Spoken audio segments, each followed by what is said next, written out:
창세기 34장 1절부터 24절까지 말씀입니다. 레아가 야곱에게 낳은 딸 디나가 그 땅의 딸들을 보러 나갔더라. 히위 족속 하몰의 아들로서 그 지역의 통치자인 세겜이 그녀를 보고 오는 데려가 그녀와 함께 눕고 그녀를 더럽혔더라. 그의 혼이 야곱의 딸 디나에게 굳게 붙어 그가 그 소녀를 사랑하여 그 소녀에게 친절하게 말하더라. 세겜이 자기 아버지 하몰에게 말하여 이르되 이 소녀를 내 아내로 얻게 하소서 하더라.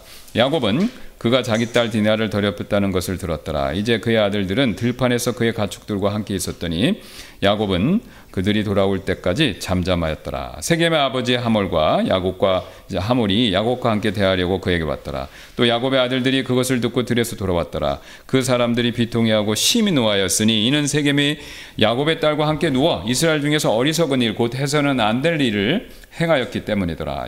하몰이 그들과 대하여 이르되 내 아들 세겜의 혼이 너희 딸을 사모하니 원하건대 그녀를 그에게 아내로 주라. 또 너희가 우리와 함께 혼인하여 너희의 딸들을 우리에게 주며 우리의 딸들을 너희에게 취하라.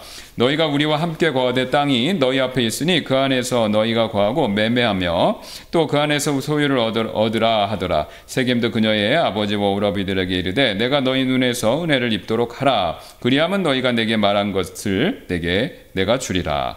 아무리 많은 지창금과 선물을 내게 요구할지라도 너희가 내게 말한 대로 내가 주리니 다만 그 소녀만 내게 주어 아내가 되게 하라 하더라. 이에 야곱의 아들들이 세겜과 그의 아버지 하몰에게 속여 대답하였으니 이는 그가 자기들의 누이 디나를 더럽혔기 때문이라. 그들이 저들에게 이르되 우리는 할례 받지 아니한 사람에게 우리의 누이를 주는 일을 할 수 없나니 이는 그것이 우리에게 수치거리가 되기 때문이라. 그러나 이같이 하면 너희에게 동의하리라. 만일 너희가 우리와 같이 되어 너희 중 모든 남자가 다 할례를 받으면 우리가 우리의 딸들을 너희에게 주며 너희의 딸들을 우리가 취하고 우리가 너희와 함께 거하여 우리가 한 백성이 되리라. 그러나 만일 너희가 우리에게 귀를 기울이지 아니하고 할례를 받지 않으면 우리는 우리의 딸을 데리고 가리라.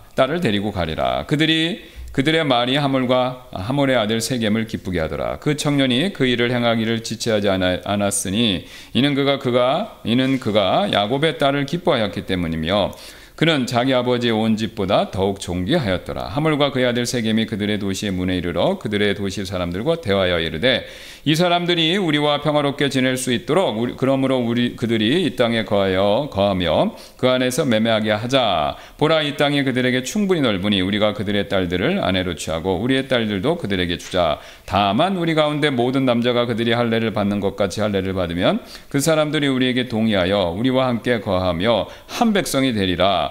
그들의 가축과 재산과 그들의 모든 짐승이 우리의 것이 되지 아니하겠느냐? 다만 우리가 그들에게 동의하자. 그리하면 그들이 우리와 함께 거하리라 하더라. 이에 그 도시의 문으로 나갔던 모든 자가 하몰과 그의 아들 세겜의 말에 귀를 기울이고 모든 남자가 할례를 받되 그의 도시의 문에서 나간 모든 자가 할례를 받았더라. 예, 우리 잘 아시는 것처럼 이제 야곱의 딸 디나가 어려움을 겪은 얘기죠. 자, 우리가 지금까지 이제 창세기를 통해서 여러 인물을 살펴보고 있는데요. 아브라함, 이삭 살폈죠? 지금 야곱 거의 마지막입니다. 자, 근데 이제 창세기 그 위에 한 명 또 있습니다. 우리가 다음에 살필 사람이 네 번째 요셉 되겠습니다. 그런데 이 성경에 창세기에 나오는 인물을요, 우리가 여러 가지 기준으로 나눠볼 수 있지만 크게 두 부류로 또 나눌 수 있는데 가장 먼저 우리가 본받아야 될 성경 인물들이 있죠. 여러분 그러면 어떤 그 성경 인물들 꼽히세요? 창세기에서 아브라함 되겠죠. 또 이삭은 좀 그렇죠. 예, 이삭을 본받아야 했다 얘기하는 건 잘 못 들었습니다. 예. 요셉 됩니다. 예. 아브라함, 요셉 대표적이죠. 그러나 본받지 말아야 되겠다. 그럴 대표적인 사람은요, 야곱이죠. 예. 야곱이 사실 야곱은요, 우리가 그 지금까지 살펴봤던 것처럼 장점도 있습니다. 잘한 면도 있죠. 그 사람은 굉장히 끈기 있고 성실합니다. 예. 굉장히 또 열심이고요.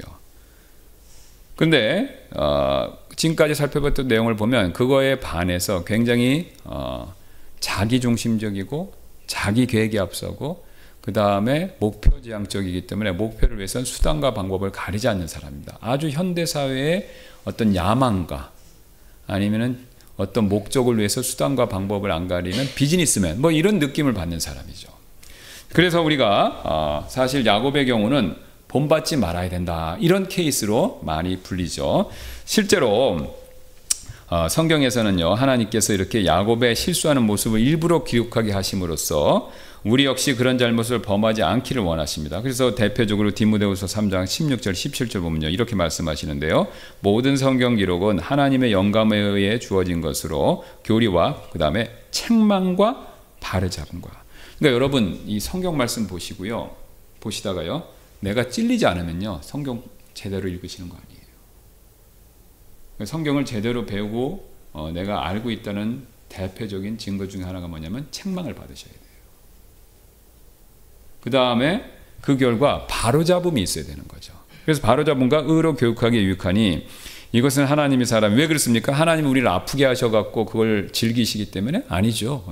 부모님의 아이를 때리는 걸 좋아하시기 때문에? 그거 아니죠. 부모님 아이를 때리는 목적은 뭡니까? 바로잡기 위해서입니다. 올바른 길을 가게 하기 위해서죠. 마찬가지입니다. 온전한 사람이 되기 위해서 부모님도 매를 대듯이 하나님도요, 하나님의 사람이 완전하게 되어, 성경에서 완전하다라는 것은 죄가 없는 퍼펙트한 이런 예수님처럼 죄가 없는 sinless 이런 걸 의미하는 게 아닙니다. 그러니까 온전하다는 개념이 더 정확해요. 번역은 완전하기로 했는데 온전하다는 개념. 그러니까 온전한 건 뭐냐면요, 치우침이 없는 겁니다. 우리 오늘 살펴볼 내용이지만 인간은 항상 선택을 해야 됩니다. A냐 B냐, 왼쪽이냐 오른쪽이냐. 근데 우리 인간은 죄성으로 인해서요, 한쪽으로 치우쳐져. 1번으로 갔다가 2번으로 가야 되는데 또 1번으로 가는 거예요. 또 2번으로 가야 되는데 또, 그러니까 항상 이렇게 갑니다. 아니면 이렇게 갔다가 또 이렇게 가든가. 그러니까 우리는 항상 이렇게 치우치기 때문에 하나님이 보시는 것처럼 정확하게 보고 항상 균형 잡히고 바르게 앞으로 가야 되죠. 근데 우리가 그게 잘 안 됩니다. 그러나 하나님이 그것을 보시고 성경 말씀을 통해서 모든 삶의 영역에서 이 세상 삶이든 영적인 부분이든, 그렇죠? 여러분이 무슨 가정 아이들을 가르치는 일을 하시든 아니면 비즈니스를 하시든지 교회에서 신앙생활을 하시든 밖에서 다른 사람 만나든 모든 면에 있어서 하나님께서 치우치지 않고 온전해지기를 원하십니다. 그걸 가르쳐 주는 것이 성경이다라는 거죠. 그래서 완전하게 되어 모든 선한 일들에 철저히 갖추어지게 하려 함이라, 이렇게 얘기하고 있습니다. 사실 제가 신앙 구원받지 얼마 안 되고 철이 없었을 때는 영적으로요, 나도 성경의 인물, 이렇게 내 일생이 성경에 나오는 그런 사람 됐으면 좋겠다. 그러니까 아브라함이나 이삭이나 야곱처럼 내 삶이 이렇게 성경에 나와서 기록되는, 성경의 바울처럼 이런 이름이 나오면 좋겠다라고 했는데, 제가 특히 신앙이 좀 성숙하고 야곱을 여러 번 연구하면서 그런 생각이 싹 달아났습니다. 여러분, 제 인생이, 삶이 야곱처럼 기록되면 어떤 것이 기록될까요? 형편없고 문제투성이, 이런 것만 쭉 나오겠죠. 사실 우리의 모습이 그렇습니다. 야곱의 모습뿐만 아니라 우리의 모습이 그런 거죠. 그래서 저는 야곱을 공부하면서 내 삶도 야곱과 큰 차이가 없구나. 그래서 오히려 제가 야곱을 보면서 제 자신을 거울로 비춰보는 것 같은 그런 느낌을 받을 때가 굉장히 많았습니다. 그래서 오늘 하나님께서 우리에게 완전하고 모든 선한 일들에 철저히 갖추게 하기 위해서 야곱의 삶 가운데서, 또 특별히 디나의 삶 가운데서 우리에게 어떤 교훈을 주기를 원하시는 것이죠. 자, 그러면 이제 어떤 교훈인가, 이걸 한번 살펴봐야 되는데요. 이 교훈을 살피기에 앞서서 오늘 야곱의 집안에 오늘과 같이 큰일, 사단이 나지 않았습니까? 그 큰일이 생긴 배경부터 먼저 살펴볼 필요가 있죠. 조금 우리가 앞에 시간을 내서 많이 읽었던 것처럼 오늘 야곱의 집안에 큰일이 생겼습니다. 첫 번째 어떤 일이었습니까? 야곱의 딸 디나가요, 더럽힘을 당했죠, 성적으로. 그 다음에 이 문제를 해결하는 과정에 있어서요, 야곱의 아들들은 한 명도 빼놓지 않고요, 전부 살인자나 약탈자가 되어버렸습니다. 그렇죠?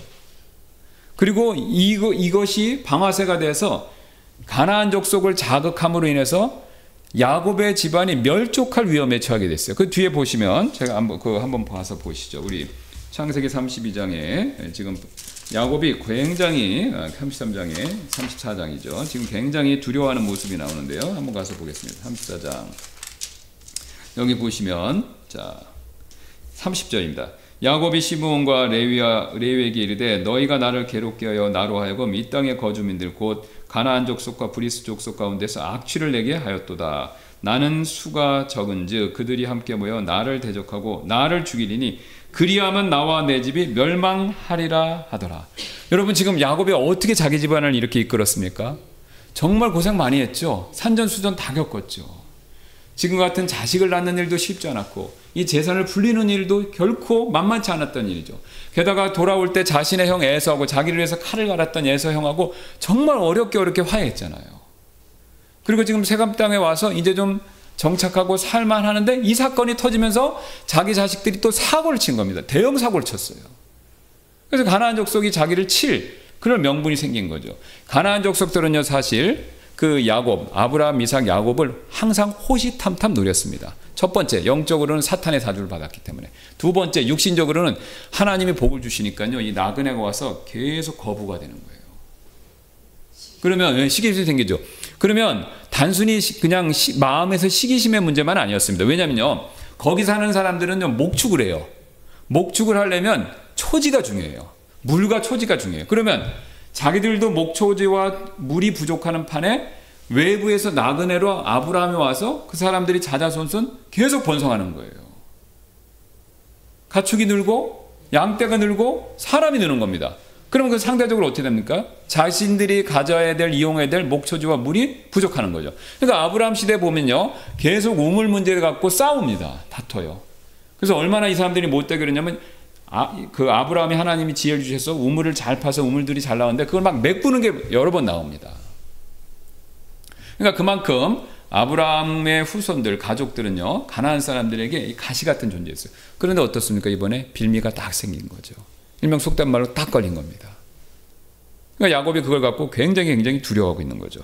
게다가 영적으로 또 문제가 있습니다. 하나님께서 지금 아브라함, 이삭, 야곱을 부르시는 목적은요, 단순히 그들이 혼자서만 잘 먹고 잘 살아는 것이 아니라 이들을 통해서 땅의 민족이 복을 받게 하기 위해서죠.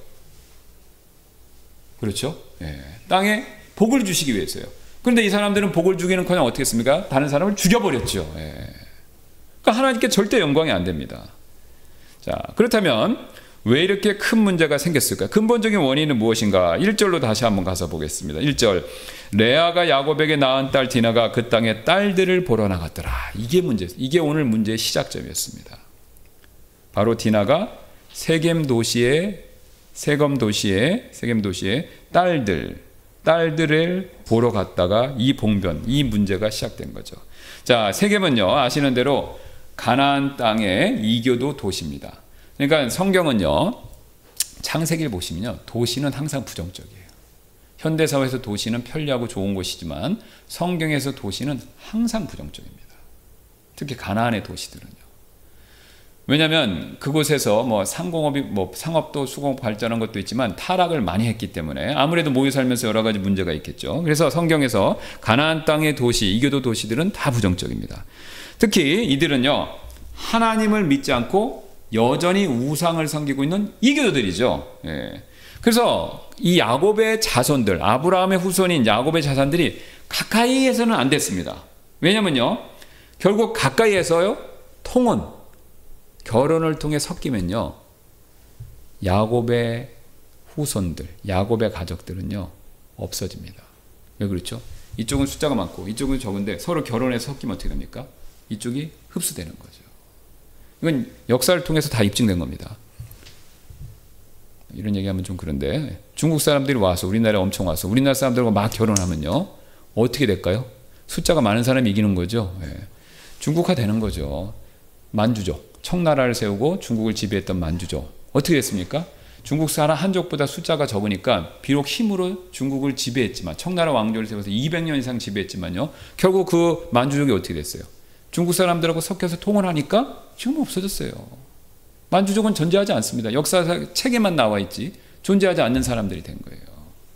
그러니까 그 방법이 계속 사용되는 겁니다. 그래서 하나님이 그걸 아시기 때문에 통혼을 하면 안 된다고 말씀하신 거예요. 그러니까 아브라함 딱 불러놓고 절대로 가나안 여자들로 하면 안 된다 이거예요. 그러면 가나안 그 여자들이 아브라함의 자손들보다 특히 더 나빠서? 아니죠. 아브라함의 자손도 보면 막상막한 경우가 있잖아요. 야곱만 놓고 봐도요. 그런데도 왜 결혼을 못하게 하냐? 이쪽이 더 나쁘다는 것보다도 사실 결혼하면요, 이 민족이 없어져 버립니다. 그러니까 가나안에 이스라엘 백성이 출애굽한 이후에 가나안 땅에 들어가서 왜 무자비할 정도로 대량 학살을 지시하시잖아요. 심지어 여자들도 다 죽이라고 그럽니다. 그러니까 그걸 보면은 인권의 입장에서는 뭐예요? 하나님은 너무 무자비하다. 그 다음에 인권이 없다, 막 이런 식으로 얘기하는데, 물론 그 얘기도 일리가 있지만, 하나님의 큰 플랜에서 놓고 봤었을 때는 그들이 거기 있으면요, 통혼을 하게 돼 있어요. 그럼 통혼을 하면요, 민족적으로 섞이고, 그 다음에 신앙적으로 오염이 됩니다.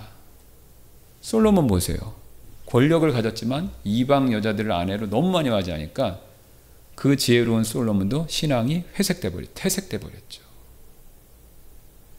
지혜와 권력과 힘을 가졌는데 이교도 이방 여자와 결혼하니까 어떻게 됩니까? 신앙을 잃어버린 거죠. 지혜를 잃어버린 겁니다. 영성을 다 상실한 거예요. 그러니까 지금 똑같은 그런 원리가 존재하기 때문에 하나님이 절대 안 된다 그런 겁니다. 절대 안 된다. 그런데 여기 보면 이 사실을 잘 알고 있던 하몰, 세겜, 오늘 사고친 그 세겜의 아버지 하몰, 21절, 22절에 이렇게 얘기합니다.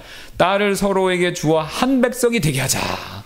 굉장히 그럴싸하죠. 뭐 유화책, 평화책, 그런데 이게 다 그런 게 깔려 있는 겁니다. 이 사람들이 이런 얘기를 하는 건요, 사탄의 사주를 받고 하는 거예요. 사탄한테 지혜를 받은 겁니다. 그래서 이런 이유 때문에 이삭과 야곱 절대로 결혼 안 했죠.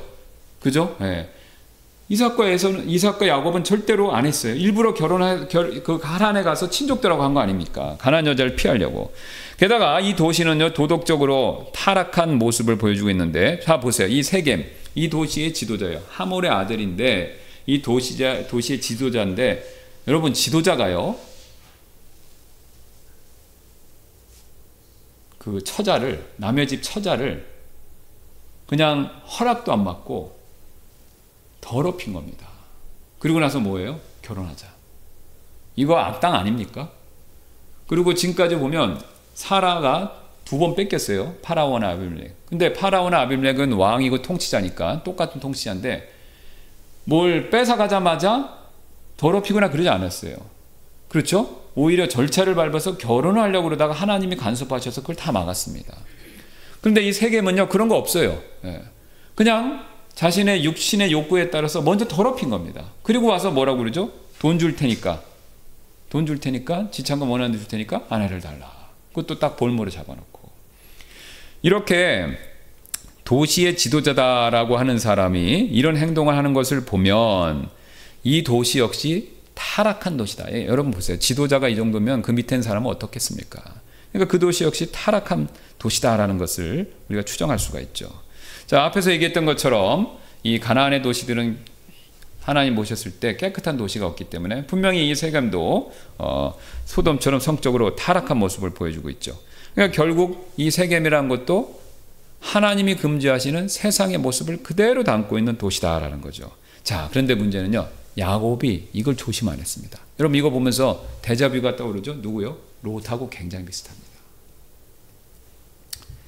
롯은요, 처음에 어떻게 했습니까? 그러니까 동쪽, 서쪽 턱해라고 해 동쪽을 탁 택했죠. 그리고 어떻게 했습니까? 소돔 바로 앞에 좋은 평에 상막을 쳤어요. 그리고 나중에 어떻게 했습니까? 소돔 안으로 들어가 버렸죠. 야곱도 거의 비슷해요. 거기가 위치가 좋으니까, 초지가 좋으니까 세겜 바로 앞에 장막을 쳤어요. 들어가진 않았지만 그 앞에 장막 쳤다가 오늘 이 사건 터진 거죠. 롯을 한번 생각해 보시기 바랍니다. 롯은요, 소돔에 들어가 결국 살았고 자신의 2 딸들 역시 소돔의 영향을 받았다라는 것을 보여주고 있죠. 약간의 상상력을 발휘하면 우리 식으로 하면 소돔 학교를 다녔겠죠. 초등학교, 중학교, 고등학교. 그럼 여러분 소돔에서 뭘 가르쳤겠습니까? 동성연애는 합법이다. 그러면 그런 것을 배웠고 또 소돔의 딸들이 자기 친구였겠죠. 롯의 딸들은요. 여러분 그걸 배웠으니까 나중에 명분은 그럴싸하지만 자손이 끊길까 봐 어떻게 했습니까? 근친상간의 죄를 졌잖아요. 롯이 가르쳤을 일은 없습니다. 어디서 배웠습니까? 소돔 학교? 아마도 아니면 소돔의 친구들로부터. 물론 오늘 디나는 그렇게까지 되진 않았습니다. 그러나 세상을 그리워하고 세상에 관심을 갖다가 결국 세상 안으로 혼자 들어가 버린 거죠. 그러니까 도시에 들어간 게 문제였습니다. 자, 그래서 오늘 그 성경은요, 디나가 세겜의 딸들을 보러 갔다.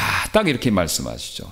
자, 앞에서 말씀드렸던 것처럼요, 가나안의 딸들은요, 성경에서 항상 부정적입니다. 가나안의 도시 항상 부정적이에요. 딸들도 항상 부정적이에요. 예. 이 사람들이 뭐 다 무조건 나쁘다는 게 아니라 이 영적인 의미가 있는 겁니다. 가나안의 딸들은 부정적인 의미로 사용돼요. 마치 지금을 치면 10대 소녀가 세상 친구 만나러 겁 없이 멀리 간 거죠. 여러분 얼마나 위험합니까? 청소년들이 막 부모의 보호나 뭐 인도함 없이 막 아무데나 가버리면요. 자, 오늘 이런 상황에서 야곱은 말렸어야 되는데 그렇게 하지 못하는 모습을 결국 보여준 것이죠. 여기서 우리 굉장히 중요한 원칙을 하나 배우는데요. 우리 그리스도인 부모님들은요, 우리 자녀들을 세상으로부터 잘 보호해야 한다라는 것이죠. 설령 내가 부모가 아니라고 하더라도 이것은요, 우리 그리스도인들은요, 나보다 신앙이 약한 사람들을요, 우리가 잘 보호해줘야 됩니다. 부모는 내 자식을, 또 부모가 아닌 분들은 주변에 있는 신앙이 어린 그리스도인들을 우리가 잘 보살펴줘야 된다라는 거죠. 오늘 야곱은요, 이 원칙에 있어서 게을렀고 그 결과 지금 상상하기 어려운 일을 당했죠. 그가 조금만 더 신경 썼으면 아마 야 디나 너 절대 가면 안 돼, 이렇게 막았으면 이런 일이 안 생겼겠죠. 그러나 근데 이게 보면요, 야곱은요 자식 교육은 수수방관이에요. 그죠? 좀 방치인 것 같아요. 그냥 열심히 일해서 부를 축적하는 거는 굉장히 열심인데 자식들에 대해서는 딱히 이렇게 많이 신경 쓰는 모습이 별로 없습니다. 그냥 요셉이냐 베냐민만 이뻐하지 다른 자식들은 방치인 것 같아요. 자, 그래서 야곱이 신경을 썼어야 되는데 신경을 못 썼기 때문에 그런 문제가 생겼죠. 그렇다면 우리는요, 어떻게 우리 자녀들을 세상으로부터 잘 보호할 수 있을까요? 그 방법이 굉장히 우리가 생각해 봐야 되는데요. 일단 우리가 생각하는 방법은 뭡니까? 무조건 안 돼. 무조건 하면 안 돼. 무조건 가면 안 돼. 이게 우리가 제일 먼저 떠오르는 방법이죠. 못하게 하는 거. 그런데 실제로 여기 대부분 분들이 또 자녀를 길러보시고 경험해 보셨을 텐데 무조건 못하게 하는 게 능사는 아닙니다. 이게 될 때가 있고 안 될 때가 있어요. 무조건 못하게 해서 되면 다 잘 될 텐데 자식이 그렇지가 않다라는 겁니다. 왜냐면요, 어떤 상황인가 또 어떤 여건인가 이것을요 우리가 고려해서 허락할 때도 있고 허락하지 말아야 될 때도 있다라는 거죠. 못하게 할 때도 있고 그냥 어느 정도까지 할 수 있게 도와줘야 될 때도 있다라는 겁니다. 제가 캐나다에 있었을 때 제가 섬겼던 한인교회가 캐나다 이제 현지인 교회를 빌려서 썼어요. 그러니까 이제 보통 많이 그렇게 합니다. 이민교회는. 그러니까 이제 11시 예배 있지 않습니까? 그리고 이제 이분들은 2시 예배가 없어요. 6시 저녁 예배예요. 11시, 6시 딱 그렇게 저희 있습니다. 그 2시 예배는 우리 한국에서 생겨서 좀 퍼진 거고 11시 딱 6시인데 그러면 그 중간에 낮 시간이 비지 않습니까? 그럴 때 이제 다른 이민 교회들이 다른 나라 사람들이 그 예배당을 빌렸어요. 그래서 이제 저희도 그렇게 빌렸었는데 그러다 보니까 이제 그 교회에 목사님이 3분이 계세요. 담임 목사님 1분 있고 2분, 하나는 교육 목사님, 하나는 선교 목사님, 3분이 계신데 이제 가끔 이제 만나서 우리가 교제도 하고 이제 정기적으로 기도 모임도 갖고 그랬습니다. 그런데 그때 이제 얘기하다가 이 공립학교의 동성연애 문제에 대해서 이렇게 얘기가 됐어요. 이게 얘기가 꺼내졌습니다. 그런데 이제 캐나다는요, 우리하고보다 이제 서구 국가 중에서 동성연애 문제에 있어서 제일 빨리 가는 나라가 캐나다입니다. 뭐 유럽의 조그만 나라들도 많은데 뭐 G7 등치 큰 나라 중에서 제일 앞장서서 가는 나라가 캐나다예요. 성자유화에 대해서 이게 제일 앞장섭니다. 그래서 캐나다에서는요, 공립학교에서는요, 동성연애가 죄가 아니다 딱 이미 정해져 있습니다. 그리고 그 죄라고 얘기하고 그러면 안 돼요. 그 다음에 뭐 이게 성선택, 요새는 더 가서 젠더 이슈 있죠. 남자 여자 이거 다 자기가 정하는 겁니다. 그걸 부모가 막으면 안 돼요. 또 애가 부모가 그걸 못하게 하면요, 신고하면 경찰이 와서 조치를 취합니다. 자, 그런 상황이기 때문에 동성연애가 죄가 아니라고 가르쳐요. 그래서 어떻게 그 문제를 아이들을 학교를 보내는가 제가 이제 궁금해서 여쭤보고 그랬어요. 그랬더니 담임 목사님은 학교를 보내요. 공립학교를. 그런데 그 밑에 2 목사님, 선교 목사님하고 교육 목사님은 학교를 안 보내고 홈스쿨을 해요. 크리스천 스쿨을 보내요. 그러니까 담임 목사님은 공립학교를 보내고 2 목사님은 크리스천 스쿨을 보내요. 이거 거꾸로죠, 이상하게. 우리 생각에는. 그래서 난 좀 이상해갖고 좀 여쭤봤어요. 그 왜 그러시나. 그렇게 어떻게 했더니 그 담임 목사님 뭐라고 말씀하시냐면요. 자신은 자기 경우래요. 자기 자녀들을 자기가 이 동성연애에 대한 부분에 있어서는 영향을 받지 않도록 자기가 잘 신경 쓰고 가르쳐 왔기 때문에 그래서 오히려 그런 잘못된 가르침을 믿음으로 이기게 하려고 공립학교를 보낸다는 거예요. 그러니까 그런 부분에서 잘 가르칠 수 있고 잘 가르쳐 왔다라는 거죠. 반대로 두 목사님들은 나는 그걸 못할 것 같으니까 아예 크리스찬 스쿨을 보냅니다. 그렇게 얘기했어요. 그런데 그 목사님이 이어서 이 얘기까지 해주셨어요. 그 당시에 이제 캐나다에 빌 16, 그러니까 이제 법안 16이라는 게 막 통과되려고 그랬어요. 거의 통과됐어요. 근데 이 캐나다 목사님이 이 동성연애에 대해서 캐나다에 있는 교회 중에서 법적으로 싸우는 대표적인 목사님이었어요. 그래서 캐나다 상원 의회에 가서 연설도 하고 그런 분이에요. 반대하는. 그래서 그걸 반대하는 투쟁을 막 열심히 하시는, 물리력을 쓰는 건 아니고, 막 활동을 열심히 하시는 분인데, 근데 그게 반대했음에도 불구하고 통과가 돼버렸습니다. 그러니까 통과가 됐으니까, 그러니까 그때 그 목사님이 이렇게 했어요. 그 내용이 뭐냐면요, 화장실을, 남자인데 여자 화장실을 갈 수 있는 거예요. 근데 가더라도 못 잡아요. 왜? 화장실에 들어갔다가 누가 신고하면 나 여자야 그러면 그게 법으로 못 잡게 하는 법입니다. 네. 그러니까 정신 나간 사람이 여자 화장실, 목욕탕, 뭐 이런 거 있죠. 샤워실 이런 데를 갈 수 있는 거예요. 그래놓고 체포하면은 나 여자야. 내 성적 정체성 여자야. 그러면 풀어줘야 되는 거예요. 말도 안 되는 게 있는 거죠. 그걸 위해서 막으려고 싸웠는데 그게 통과돼 버린 거예요. 그러니까 이제 그분이 뭐라고 말씀하시냐면 내가 이게 통과됐기 때문에 이제는 내 범위를 넘어갔다. 그래서 만약에 학교에서 그 법안에 따라서 남자 여자가 화장실이나 샤워자를 공유할 수 있게 하고 그걸 제재를 안 하면 나는 이제 못 보낸다. 그러면 나도 크리스찬 스쿨을 보낼 거다. 딱 그 말씀을 하시더라고요.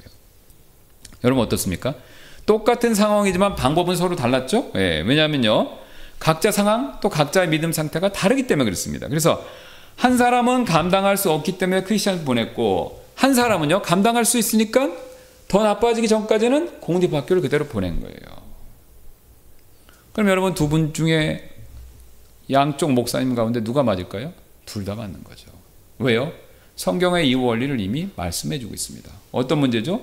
우상에게 드리는 고기 문제. 제가 여러 번 말씀드렸죠. 자, 처음 구원받으면요. 우상에게 드리는 고기를 안 먹으려고 그래요. 왜? 우상 숭배하다가 구원받았으니까 그거 당연히 우상에게 드리는 고기는 사탄한테 드리는 거니까 그걸 먹을 수가 없죠. 양심상. 그러니까 그걸 안 먹습니다. 그러나 신앙이 조금 성숙하고 믿음이 자라면요. 가만 생각해보니까 우상은 아무것도 아니에요.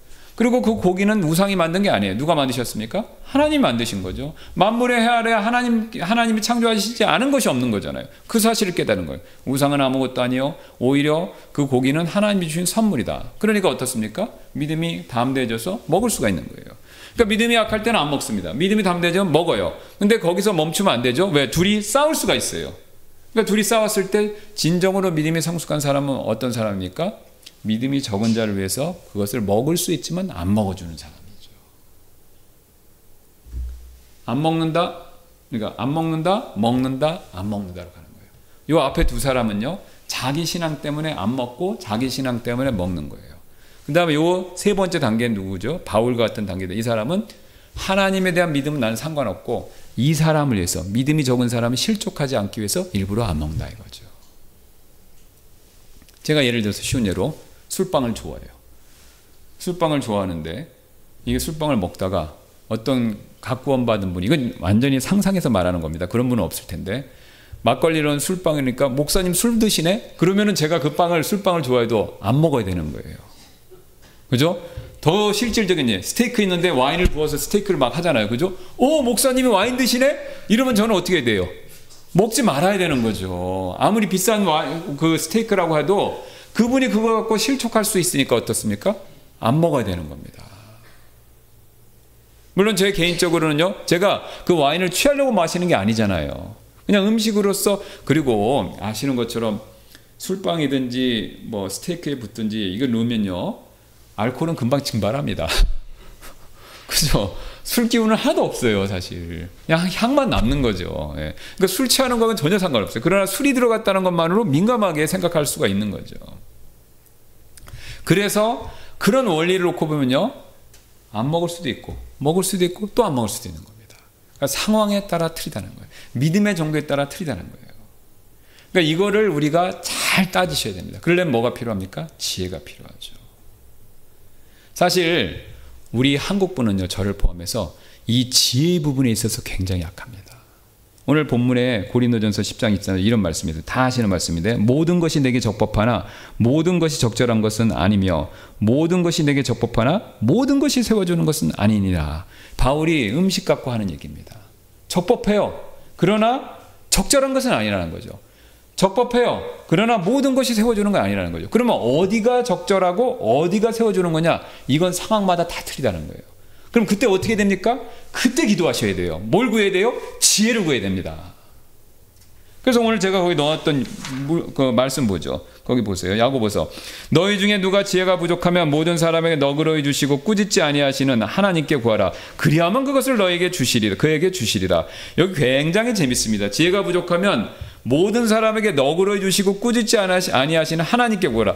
이거 참 여기에 누가 돈이 부족하면 모든 사람에게 너그러이 주시고 꾸짖지 아니하시는 하나님께 구하라. 그리하면 그것을 그에게 주시리라. 이러면 좋겠죠. 성경은 근데 돈에 대해서는 이런 약속이 없어요. 또 여기 너희 중에 누가 건강이 부족하면 모든 사람에게 너그러이 주시고 꾸짖지 아니하시는 하나님께 구하라. 그리하면 그것을 그에게 주시리라. 이러면 좋겠죠. 그게 없어요.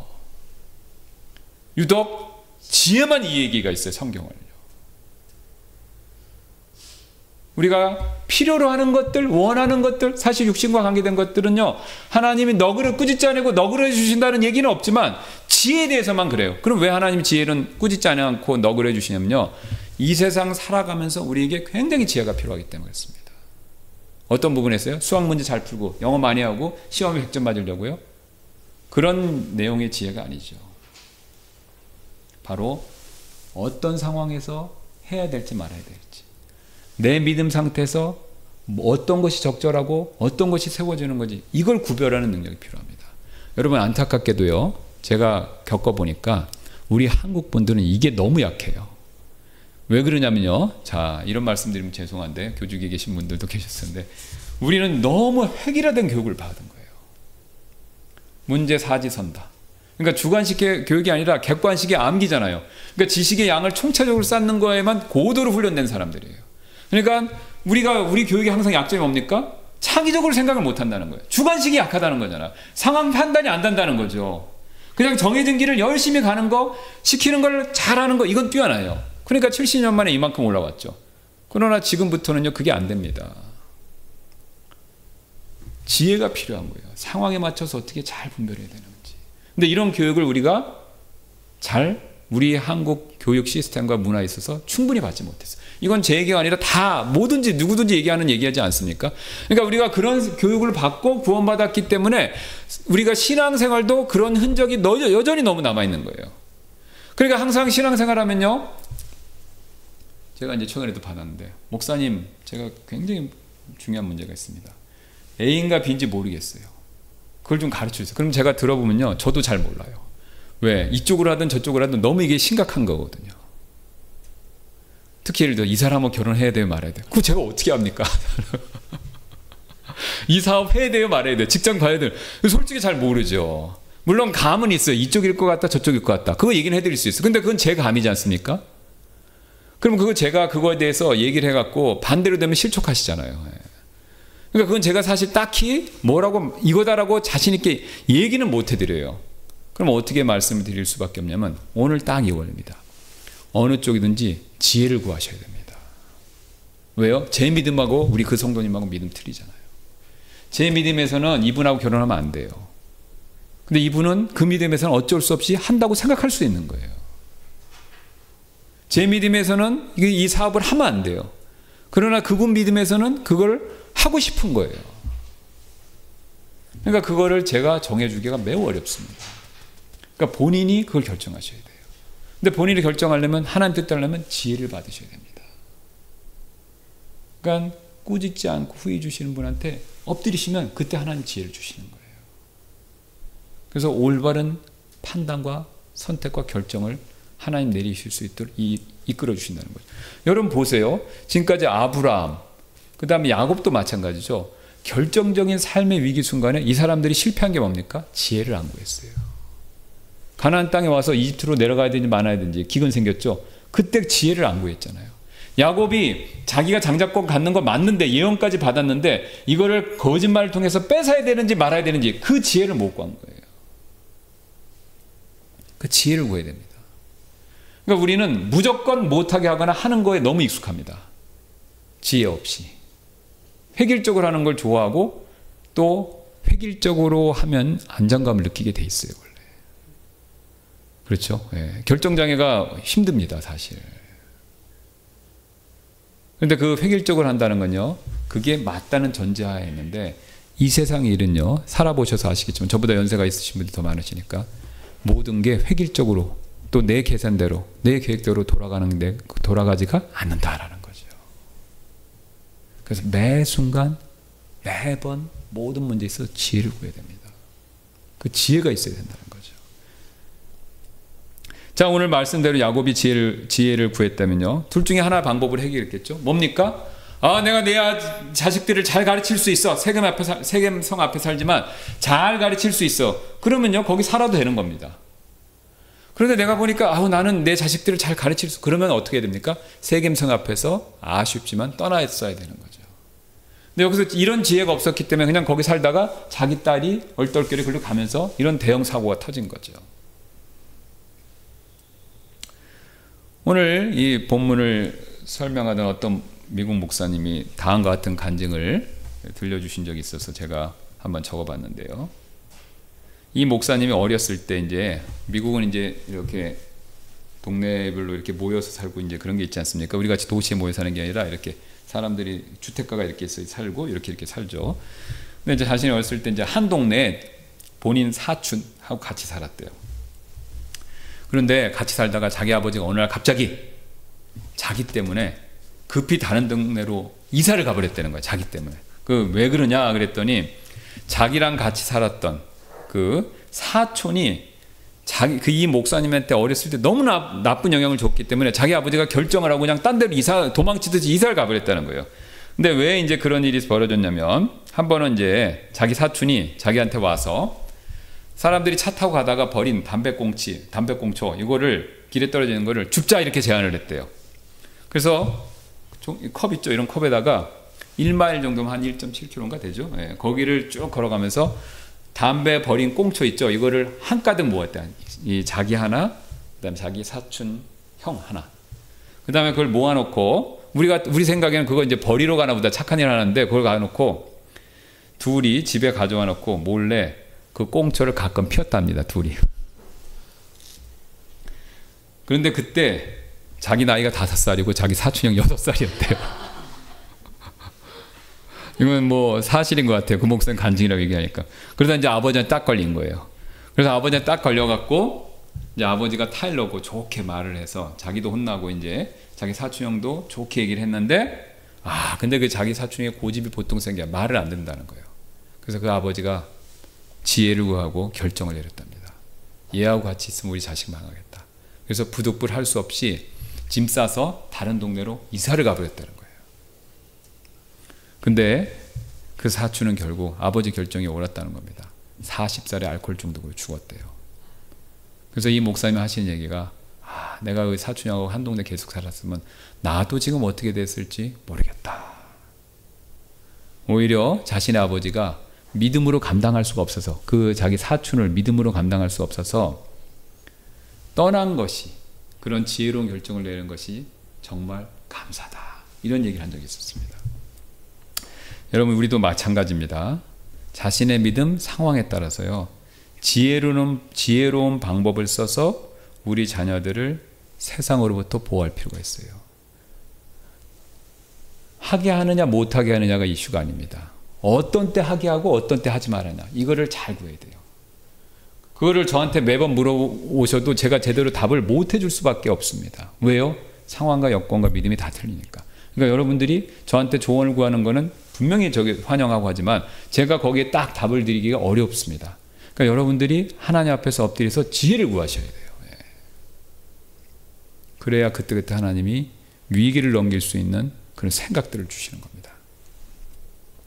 자, 그래서 우리가 이걸 가지고요, 잘 잘 따지셔야 자녀 교육에 실수가 없습니다. 이뿐만이 아닌데 오늘 말씀 우리에게 또 다른 교훈을 가르쳐주고 있죠. 우리 그리스도인 부모님들은 우리 자녀들을 성품을 훈련시켜야 됩니다. 이게 굉장히 중요합니다. 성품 훈련을 시켜야 된다. 우리 자녀들은요, 각각 고유한 성품을 가지고 태어나죠. 예, 그래서 어떤 아이들은 앞에 잘 나서는 성격이 있고, 또 어떤 아이들은 수줍어하고, 어떤 아이들은 또 성격이 급하고, 어떤 아이들은 반대로 만사태평인 아이들도 있습니다. 예. 그런데 이 각각의 성격이 그것 자체로서 잘못되거나 나쁜 것은 하나도 없습니다. 왜 그렇죠? 이게 다 하나님이 주신 거잖아요. 하나님 주신 성품이니까 그것 자체가 나쁜 건 하나도 없습니다. 부모님이 넣어주신 것도 아니고 자기가 선택한 것도 아니고 하나님이 다 주신 거예요. 야곱과 같은 성격, 에서와 같은 성격 다 하나님이 넣어주신 거예요. 하나님이 결정해 주신 거죠. 그런데 문제는요, 성품 자체에 있는 것이 아니라 그 성품이 제가 지난주에 설교했던 것처럼 뭐의 영향을 받냐면요, 죄의 영향을 받습니다. 죄의 지배를 받는 거예요. 그러니까 죄 밑에 성품이 들어가니까 이 죄에 따라 이 성품이 왜곡되는 겁니다. 그래서 잘 나서는 성격이 죄의 영향을 받으면 뭐가 됩니까? 자기 자랑. 또 수줍어하는 성격이 죄의 영향을 받으면요, 정반대로 자신감이 없고 우울증으로 가죠. 그 다음에 급한 성격, 죄의 영향을 받으면 어떻게 됩니까? 서두르다 실수 많고 다른 사람들하고 쉽게 부딪히고. 그 다음에 만사태평인 성격이 죄의 영향을 받으면요, 쉽게 게으름으로 가죠. 그런 아이들 있지 않습니까? 숙제를 안 해도 만사태평, 그죠? 시험 내일인데도 별로 걱정 안 해. 너 정비 다 했냐? 그럼 천천히 하면 돼요. 그럼 그런 아이들이 있습니다. 또 만사태평이에요. 급하지가 않아요. 그러면 누구 닮았냐 이런 얘기부터 시작해갖고 막 부모님 속상한데 얘는 하나도 안 급한 거예요. 근데 죄의 영향을 받았기 때문에 게으름 쪽으로 빠지기가 쉽습니다. 그래서 아무리 좋은 성품이라고 하더라도요, 그 성품 자체가 좋다 하더라도 죄의 영향을 받으면 반드시 문제가 생깁니다. 그래서 우리가 아이들이 성격을 죄의 영향을 받지 않도록 잘 그것을 훈련시켜야 됩니다. 이게 성품 훈련인데요. 오늘 시몬, 레위 여기에 딱 해당되죠. 시몬과 레위는 잘 보시면 정의감이 강했어요. 자 보세요. 이 세겜이 디나에게 잘못 저지르고도요, 사과 한마디가 없었어요. 오늘 보셨죠? 사과하는 말 한마디도 없었습니다. 오히려 뭐 갖고 장난칩니까? 돈 갖고 장난쳤죠. 게다가 디나를 돌려보내야 되는데 보내지도 않았어요. 붙들어 놓고 협상하는 거죠. 자, 이런 잘못에 대해서 화가 나는 거죠. 오레비로서, 오빠들로서 화가 나죠. 그러니까 굉장히 정의감이 강한 겁니다. 잘못을 그냥 덮는 성격이 아니다라는 것을 보여주죠. 31절에 아버지 야곱이 이제 큰일 났다 그러니까 31절 뭐라고 얘기합니까? 한번 보시죠. 이에 그들이 이르되 그가 세겜이 마치 창녀를 대하듯 우리의 누이를 대하여 하리이까 하더라. 아버지한테 오히려 따지죠. 지금 우리 집안 망하게 생겼다 그러니까 오히려 어떡합니까? 창녀 대하듯 하는데 우리가 이거 아버지 가만히 있어야 됩니까? 굉장히 정의심이 강한 거죠. 또 이들은요, 성격이 불같았다라는 걸 보여주고 있습니다. 이 의브네사에서요, 시몬과 레위 단 두 사람이 세겜의 도시로 쳐들어갔어요. 용기가 대단하죠. 근데 이 대단한 용기가 어디서 나왔습니까? 불같은 분노에서 나온 거예요. 그 근거가 있습니다. 야곱이 훗날에 이들의 태도에 대해서 창세기 49장 5, 6, 7절에서 이렇게 얘기합니다. 그들의 그 성격에 대해서 49장 5, 6, 7절 시몬과 레위는 형제여 잔인한 도구가 그들의 처소들에 있도다. 오 내 호나 그들의 은밀함에 너는 가담하지 말며 내 존귀야 그들의 모임에 너는 연합하지 말지어다. 이는 그들의 분노 중에 그들이 사람을 보세요. 분노 중에 그들이 사람을 죽이고 자기 의지대로 그들이 벽을 파 내려갔기 때문이로다. 7절입니다. 그들의 분노가 저주받을 것이니 보세요. 그 분노가 너무 강하기 때문에 저주를 받을 것이니 이는 그것이 맹렬하였기 때문이요 그들의 진노가 잔인하였기 때문이라. 내가 그들을 야곱 안에서 나누며 그들을 이스라엘 안에서 흩으리라. 화가 너무너무 강한 사람들이에요. 분노가 너무 통제가 안 되는 거예요. 물론 화가 잘못되는 건 아닙니다. 성경은 화내는 것을 죄라고 얘기한 적이 한 번도 없습니다. 왜요? 하나님 형상으로 만들었죠. 하나님은 진노하시는 분이시잖아요. 근데 하나님은 자신의 진노로 인해서 막 이성을 잃고 하나님은 진노에 의해서 자기가 통제받고 그 다음에 진노 때문에 정신이 없고 그러신 분이 아니에요. 하나님은 진노하시지만요, 하나님의 거룩한 성품, 특히 사랑에 의해서 그 진노가 완벽하게 통제가 됩니다. 근데 우리 인간은 진노, 경노, 화를 내지만요, 죄의 영향을 받으니까 이게 통제가 안 돼 버린 거죠. 그러니까 오늘 시몬과 레위 같은 행동을 하는 겁니다. 사람을 다 죽인 거죠. 이게 문제였던 겁니다. 만약 그들이요, 이런 감정과 성품을 통제받는 훈련을 아버지 야곱한테 조금이라도 받았다면 오늘 이 정도까지 행동을 했겠습니까? 안 했겠죠. 분명히 세겜이 자신의 동생 더럽힌 거, 이거 잘한 거 아닙니다. 벌 받을 일이죠. 죽을 일이죠. 그러나 자신들의 감정과 성격을 시몬과 레위가 대표적으로 그걸 절제하지 못하고 세겜의 아버지, 세겜 도시의 모든 남자들까지 죽인 거, 이건 잘못된 겁니다.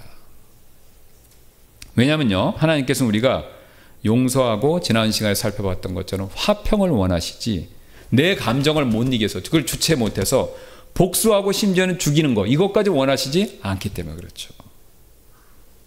성경은요, 주변 사람이 내한테 잘못했다고 내 스스로 복수하라 이런 얘기가 없습니다. 항상 복수는 누구한테 맡기는 겁니까? 하나님께 맡기는 거죠. 내가 할 몫은 뭡니까? 용서해 주는 겁니다. 용서하고 기도하고 기다리는 거예요. 그렇다고 그 사람 잘못한 걸 인정하라는 뜻은 아닙니다. 내가 한 대 치고 싶지만 그 치는 일을 내가 하면 안 된다는 겁니다. 누가 치게 하셔야 돼요? 하나님이 치게 하셔야 됩니다. 그래서 나는 치지 말고 용서하고 기도하고 맡기는 거예요. 이게 하나님 원하시는 거죠. 거기 로마서 보세요. 로마서 12장. 제가 유인본에 넣었죠. 아무에게도 악으로 악을 갚지 말라. 모든 사람의 눈앞에서 정직한 일들을 예비하라. 가능하다면 너희가 할 수 있는 대로 모든 사람과 화평하게 지내라. 지극히 사랑하는 자들아, 너희 스스로 원수를 갚지 말고 도리어 진노하심에 맡기라. 이는 기록된 바 원수 갚는 일은 내 것이니 내가 갚으리라. 주가 말하노라 하였기 때문이라. 여러분, 이 말씀대로 믿고 했으면요, 하나님이 그들 진노하셨을 거예요. 세겜 사람들 진노하셨을 거예요. 보세요. 앞에서 파라오, 아비멜렉, 사라 엄하게 데리고 갔다가 하나님이 다 꿈에 나타나셔서 하셨죠. 그러면 하나님이 동일한 야곱의 자손인데 디나를 보호 안 하셨을까요? 보호하시죠. 재앙을 내리시죠, 그들에게. 자기들이 할 필요가 없었던 겁니다. 이는 기록된 바 원수 갚는 일은 내 것이니 내가 갚으리라. 주가 말하노라 하였기 때문이라. 그러므로 만일 내 원수가 줄이거든 그를 먹이고 만일 그가 목마르거든 그에게 마실 것을 주라. 이는 그렇게 함으로 내가 그의 머리 위에 숯불을 쌓을 것이기 때문이라. 악에게 지지 말고 도리어 선으로 악을 이기라. 여러분, 악을 이겨야 됩니다. 근데 악을 악으로 이기려고 하면 안 되고요. 뭘로요? 선으로요. 그걸 완벽하게 이루신 분이 누구십니까? 예수님. 십자가에서도 뭐라고 말씀하셨어요? 저들이 아버지여 저들을 용서하여 주옵소서.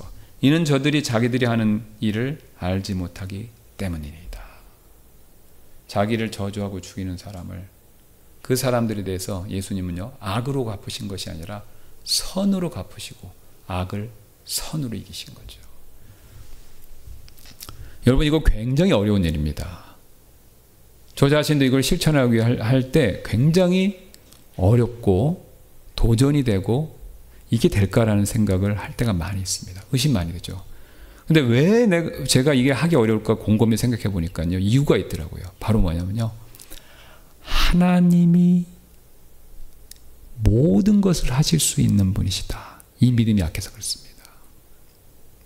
하나님이 내가 저 사람의 악을 선으로 갚아주면 하나님이 그 뒷일은 책임져 주신다. 이 믿음이 약하기 때문에 그렇더라고요. 공의의 하나님을 믿으면요, 할 수 있어요. 오늘 예수님은 그것을 보여주신 것입니다. 오늘 야곱도 마찬가지였죠. 야곱의 자손들도 마찬가지였고, 하나님이 갚아주실 걸 믿었으면요, 그들이 칼을 뽑지 않았을 것입니다. 하나님은 계시고요, 하나님은 공의로우시고요, 하나님은 뭐든지 하실 수 있습니다. 그 악에 대해서요, 내가 갚지 않아도 하나님이 갚아주십니다. 단 내가 생각했던 것보다 오래 걸립니다. 또 내가 생각했던 방법보다 다른 방법을 쓰세요. 우리는 그것을요, 믿고 인내하며 기도하면서 기다려야 됩니다. 여러분, 이거를 우리 자녀들한테 가르쳐야 돼요. 최근에도 그런 얘기를 제가 들었어요. 아이가 선으로 이제 교회에서 배운 대로 착하게 하려고 그런 거예요. 세상이 악하니까 어떻습니까? 그 애를 괴롭히는 거예요. 그럼 여기서 반응 두 가지. 너도 싸워. 근데 이거는 효과가 없어요. 걔를 결국 여러분 싸우라고 너도 같이 싸워 그러면요. 아이를 싸움꾼 만드는 겁니다. 세상은 점점 악해질 것이기 때문에 그거에 계속 맞서면요. 애가 싸나워질 수밖에 없어요. 계속 싸워야 되니까. 그렇다고 해서 무조건 피해? 비겁자 됩니다. 그리고 아이가 소외돼요. 그럼 무엇을 가르쳐야 되겠습니까? 하나님이 계신 걸 믿고 용서하고 네가 기다려야 된다. 그리고 순간순간 기도해야 된다. 그러면 하나님이 도와주시는 걸 네가 느끼고 참을 수 있다. 이거를 같이 해주셔야 돼요. 그럴 때 아이가 그걸 체험합니다. 느끼는 거예요. 하나님 도와줬다. 그러면 그거를 우리가 아이들을 데리고 있을 수 있는 기간 동안에 계속해서 가르치면요. 그 아이는 그게 훈련이 되고 오늘 야곱의 딸이 겪었던 것 같은 억울한 일이 겪었을 때요. 칼을 뽑지 않습니다.